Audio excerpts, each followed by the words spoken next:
Well, I'll give you these, but these guys are really have indicated to me that they're very unhappy being brought into this thing.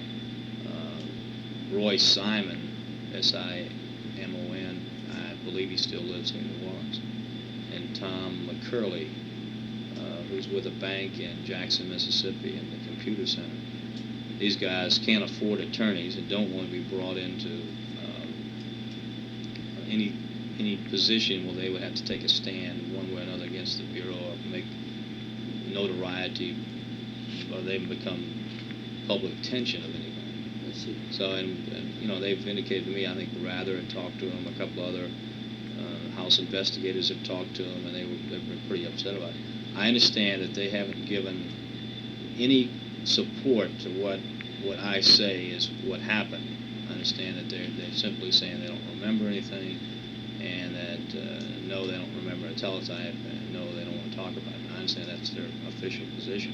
I understand the Bureau has also gotten an affidavit from them that they don't know. One of the problems with both of them is that in 1968, when this information came public, the Bureau went to them and made them sign an affidavit, or asked them to sign an affidavit telling them what happened, or asking what happened.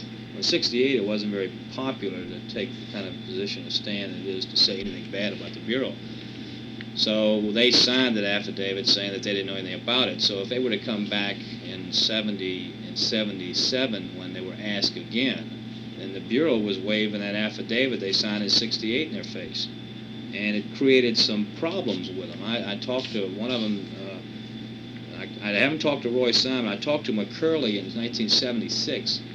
And the only reason I talked to him because one of the investigators that called me back and said, boy, this guy really is mad at you. You understand, you owe him $600. We had a sailboat together, and the thing got busted up, and I had to sell it at a loss, but he felt that $600 was what my share of the boat that I never paid him for. And I didn't realize that, and I didn't have any idea that I owed it to him. So I called him and told him I was sending him a check. And I talked to his wife also. And Tom's position was he didn't want to talk about the assassination at all. That was putting him under a lot of pressure, both in his job and his family life.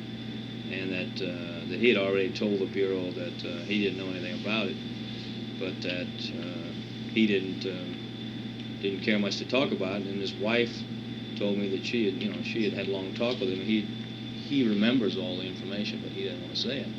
And I told her, I said, well, I'll have him subpoenaed. Then the more I thought about it, they had a retarded young baby, and the guy was not making any money. And I said, well, the last thing he needs is additional harassment.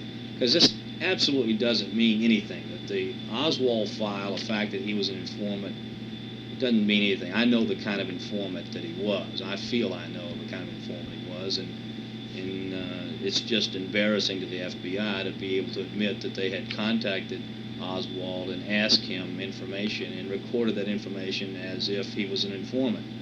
And then he ends up killing the president. And the teletype is simply a movement teletype that may have, the contents of which may have been developed for any number of reasons. Maybe the note that was destroyed in Dallas had something to do with the origination of the teletype. There was other information going around the country around the dates of the 15th through the 20th that would indicate that maybe the FBI should have been concerned about some kind of attempt on Kennedy, and in fact they were with the teletype of the 17th. So now more and more of that information is coming out, and it doesn't mean anything to me. I believe that Oswald was a lone assassin, and there was no conspiracy of any kind, and it's a teletype, and the fact that Oswald was informed is simply going to just add somewhat of a cover-up cloud at the Bureau that they only said and told information that would support that they had done everything they could do. I see. Do you have any additional questions, Bob?